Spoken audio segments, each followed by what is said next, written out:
बिस्मिल्लाहिर्रहमानिर्रहीम, अस्सलाम वालेकुम। इस वीडियो में हम आपको इमरान खान की तकरीर पर मरियम नवाज के ट्वीट्स पर सहाफ़ियों और सियासतदानों के दिलचस्प तबसरे और तज्जिए दिखाएंगे। इमरान खान की तकरीर को खत्म हुए अभी 1 घंटा ही हुआ था कि बाज़ मीडिया हाउसेस और इनके मुलाजमीन के ट्विटर अकाउंट से धुआं निकलना शुरू हो चुका था, जबकि जाती उम्र से तो शोले भी बुलंद होते देखे गए। याद रखें, अवाम से बराह रास्त गुफ्तगू करते हुए वजीर आज़म इमरान खान ने कहा कि किसी से कोई डील नहीं हो रही। शहबाज शरीफ हर तकरीर में जॉब एप्लीकेशन लेकर पहुंच जाते हैं। वजीर आज़म इमरान खान ने साफ कहा कि नवाज शरीफ कल के आते आज आ जाएं। इस पर नवाज शरीफ की बेटी मरियम सफदर भड़क उठी और बुग़्ज़ और गुस्से में ऊपर तले 3-4 ट्वीट दाग दिए। लिखा, इमरान खान साहब, अब रोने धोने और ड्रामा करने का कोई फायदा नहीं, सामान उठाएं और चलते बने। जितनी देर आप इक़्तिदार से चिपके रहेंगे अपनी और अवाम की मुश्किलात में मजीद इजाफे का बायस बनेंगे। आप इबरतनाक शिकस्त खा चुके हैं। मरियम सफदर के ट्वीट्स पर जवाब देते हुए शहबाज गिल ने लिखा, उम्मीद है 2 घंटे की बातचीत के बाद आपको पता चल गया होगा कि ना आपके गालियां देने से काम बना था, ना पाँव पड़ने से और ना अब साइलेंट मोड पर रहने से। वैसे इन 2 घंटों में आपको अंदाजा तो हुआ होगा कि आपका मुस्तकबिल कितना तारीक है। उस्मान सईद बसरा ने मरियम सफदर को जवाब दिया, हेलो अंकल, मैं 3 महीने लगाकर मैनेज करती हूँ। ये इमरान खान 2 घंटों में मेरी मैनेजमेंट के सारे टोकरे टोकरियां उल्टा देता है। अगर ऐसे ही हमारी जई तई फिरती रही तो हमारी टोकरी थल्ले एक भी अंडा बचेगा, ना कोई चूचा। मरियम सफदर को जवाब देते हुए उस्मान सईद बसरा ने मजीद लिखा, कल तक तो नानी अम्मा कह रही थी कि मैं इमरान खान को सीरियस ही नहीं लेती। हकीकत तो ये है कि वो आपके और चोर खानदान के हवास पर बुरी तरह सवार हैं। आप इसके हर लफ्ज हर हरफ को दम साधे सुनते हैं। वो अपनी कौम से बात करके जा भी चुका, जबकि आपकी चीखें अभी तक आसमान छू रही हैं। उस्मान सईद बसरा ने मजीद लिखा, अभी आज दोपहर ही में जियो न्यूज फरमा रहा था कि हरीम शाह इमरान खान की हुकूमत से नाखुश हैं और शाम तक इनके कबील से ट्वीट आ भी गया। चलिए कहीं तो जियो सच्चा निकला।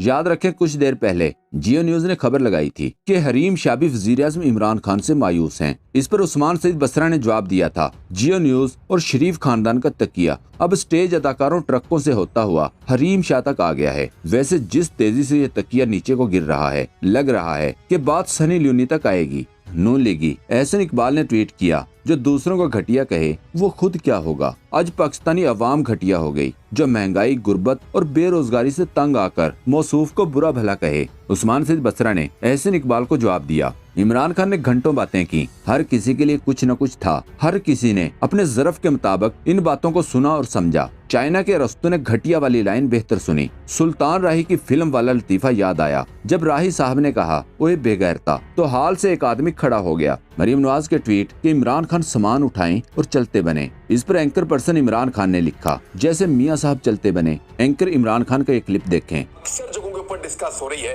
कि एक कोलिशन गवर्नमेंट बना लेते हैं, क्योंकि इमरान खान के खिलाफ इलेक्शन लड़ना अब आसान नहीं होगा।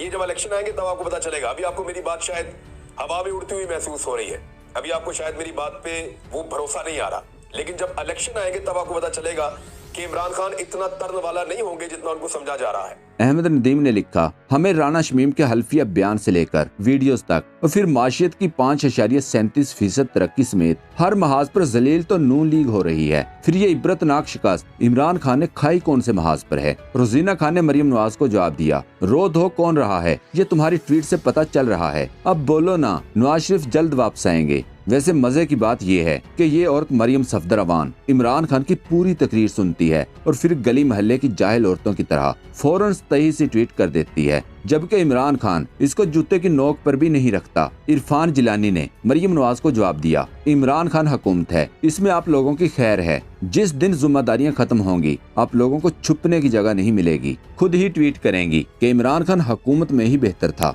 पहले एक क्लिप देखें। किसी गवर्नमेंट को वो चैलेंजेस नहीं मिले जो हमें मिले, लेकिन मैं आपको एक और ज़रा खबरदार करना चाहता हूँ। अगर मैं गवर्नमेंट से बाहर निकल गया मैं आपके लिए ज़्यादा खतरनाक हूँ। अभी तक तो मैं चुप करके या ऑफिस में बैठा होता हूँ और तमाशे देख रहा होता हूँ। मैं अगर सड़कों पर निकला है ना तो आपके लिए छुपने की जगह नहीं होगी। अनवर लोधी ने मीडिया के बारे में इमरान खान का ये क्लिप शेयर करते हुए लिखा, मीडिया के लोग इमरान खान की तकरीर का ये हिस्सा जरूर सुने। मीडिया से लोगों से मेरी आपसे रिक्वेस्ट है कि देखें, तनकीद बहुत ज़रूरी होती है एक मुल्क के लिए।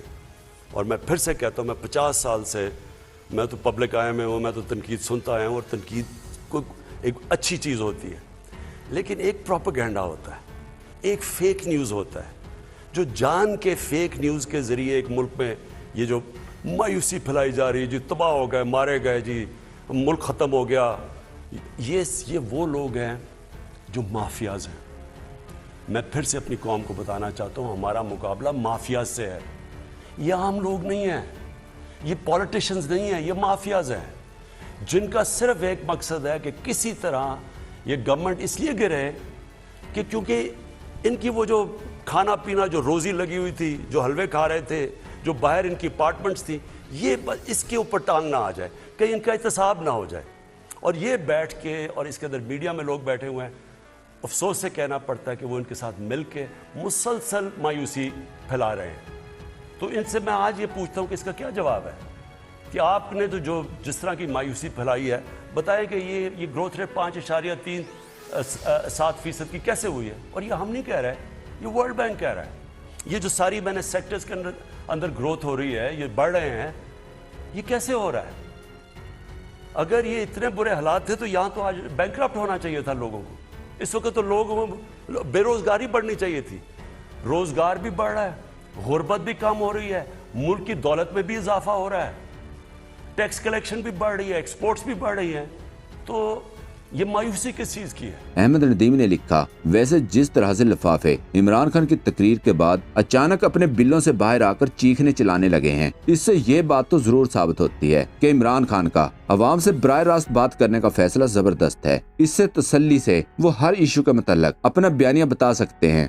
خاتون ترک صحافی کی یہ خبر دیکھیں جسے ترک صدر کے خلاف نامناسب الفاظ استعمال کرنے پر جیل بھیج دیا گیا ہے۔ اس پر عثمان سعید بصرہ نے لکھا، خدا کرے میری عرض پاک پہ اترے ایسی بہار۔ انشاءاللہ یہ بھی ٹرم پورا کرے گی، اگلی بھی ٹرم پوری کرے گی یہ ہماری پارٹی، اگلی ٹرم بھی۔ یہ بھی آج میں آپ کو کہہ رہا ہوں کہ ہم اتنا مشکل وقت سے نکلے ہیں، کسی گورنمنٹ کو وہ چیلنجز نہیں ملے جو ہمیں ملے۔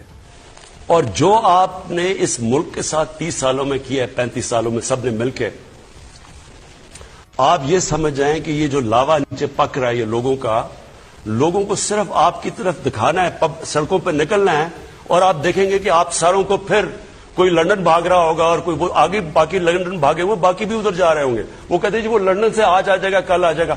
ہم دعا کرتے ہیں کسی طرح وہ واپس آ جائے، وہ واپس نہیں آنے لگا۔ اس کو پیسے سے پیار ہے، جو پیسے کی پوجا کرتا ہے وہ کبھی بھی وہ پیسے کو گوانا نہیں چاہتا، وہ وہاں بیٹھا رہے گا۔ ہاں جی آج ڈیل ہو گئی، کل ڈیل ہو گئی، پرسوں ڈیل ہو گئی، یہاں سے شوشے چھوڑتا رہے گا کہ پارٹی انٹیکٹ رہے۔ نہیں تو اگر ان کو یہ پتا چل جائے کہ اس نے واپس نہیں آنا تو پارٹی تو آگے ٹوٹنے کے لیے تیار ہے۔ یہ وہ لوگ ہیں جن کا ٹائم ختم ہو چکا ہے۔ میں یہاں پھر سے آپ سب کے سامنے کہہ رہا ہوں کہ ان لوگوں کا جو انہوں نے پاکستان سے کیا ہے، یہ سمجھ جائیں کہ یہ ملک ان کو معاف نہیں کرنے لگا۔ جو آپ نے اس ملک کو لوٹ کے کہیں دنیا کے اندر یہ ہے، مجھے کوئی بنانا ریپبلک بتا دے کہ وہاں ان کی حکومت ہوتے ہوئے سارے باہر بھاگ گئے۔ میں تو آیا 2018 میں، 2017 میں سارے باہر بھاگ گئے۔ کوئی کہیں یہ سنا ہے کہ 3 دفعہ پرائم منسٹر کہے جی کہ میرے بیٹوں سے پاکستان کے شہری نہیں، اربوں روپے کی پراپرٹیز میں ہیں جی، ان سے جا کے پوچھے، مجھے تو پتہ ہی نہیں پیسہ کدھر سے ہے، اور وہ تو پاکستان کے شہری، وہ کہتے ہیں ہم شہری نہیں ہیں پاکستان کے۔ سارا ٹبر وہاں باہر بھاگا ہوا ہوتا ہے، بڑے بڑے کوئی پولو کھیل رہے ہیں وہاں جا کے، جو کہ رائل فیملی نہیں اتنا، برطانیہ کی رائل فیملی اتنا پیسہ نہیں خرچ کر سکتی۔ کوئی بینٹلی میں پھر رہا ہے، کوئی رولز رائس میں پھر رہا ہے، کدھر سے آیا پیسہ؟ اور ہاں ہم جی پاکستان آئیں گے، میں تو انتظار کر رہا ہوں آپ پاکستان آئیں، پلیز پاکستان آ جائیں۔ کہ ہم نے کوئی مفاہمت نہیں کرنی، کوئی کمپرومائز نہیں کرنی۔ اس ملک کے وہ جو بڑے بڑے ڈاکو ہیں، میں واضح کرتا ہوں یہ چور نہیں ہے، یہ ڈاکو ہے۔ میں 30 سال میں پولیٹکس میں آیا ان کے خلاف تھا، نہیں تو میں پھر سے کہتا ہوں جس آدمی کو اللہ نے سب کچھ دیا ہے اس کو کیا ضرورت پڑی تھی کہ اپنی زندگی ساری لگائے، اپنا گھر بار سارا کچھ لگا کے ایک گھٹیا لوگوں سے ہر روز برے بھری گالیاں سنیں۔ لیکن میں اس کو جہاد سمجھتا ہوں۔ تو میں نے شروع میں کہا تھا کہ جب بھی، کیونکہ میں نے ان سے کوئی مفاہمت نہیں کرنی، انہوں نے مجھے بلیک میل کرنا کہ کسی طرح ہمیں NRO دے دو۔ جو جنرل مشرف نے اس ملک کے اوپر سب سے मार्शल लॉ से ज्यादा उसने जुल्म किया था इन दो बड़े घरानों को एनआरओ दे के, यानी इनकी चोरी माफ करके। और इस कौम ने जो कीमत उठाई हो उसकी हम आज भुगत रहे हैं कि आधा पैसा जो हम इकट्ठा करते हैं टैक्स से, वो आधा पैसा चला जाता है इनके लिए हुए कर्जों की किस्तों के ऊपर। तो मुल्क चलाएं कैसे कि लोगों के कैसे तालीम दें, सेहत दें, स्ट्रक्चर ठीक करें, कैसे करें, जबकि आधा पैसा उन कर्जों पे जाता है, किस्तों पे जो इन्होंने लिए हुए हैं। और इन्होंने जिस तरह बेदर्दी से 10 सालों में, क्योंकि इनको एनआरओ मिल गया था, अपना नैब इनके बैठा दिया, जिस तरह इन्होंने इस मुल्क से किया है, ये अब मुझे ब्लैकमेल करने की कोशिश कर रहे थे कि जी अब चले हम इसको ब्लैकमेल करेंगे, इसको शायद कुर्सी इतनी पसंद है कि ये भी आखिर में जाके जनरल मुशर्रफ ही कहेगा अच्छा जी मैं आपसे एनआरओ के नाम पे मैं आपसे समझौता कर देता हूं, अपने पैसे रख लो। अब मैं इसको समझता हूं कि ये मुल्क की सबसे बड़ी गद्दार। दोस्तों, पाक ट्यूब 24 को सब्सक्राइब करना ना भूलें, लाइक करें, शेयर करें और कमेंट सेक्शन में अपनी राय का इजहार जरूर करें। शुक्रिया।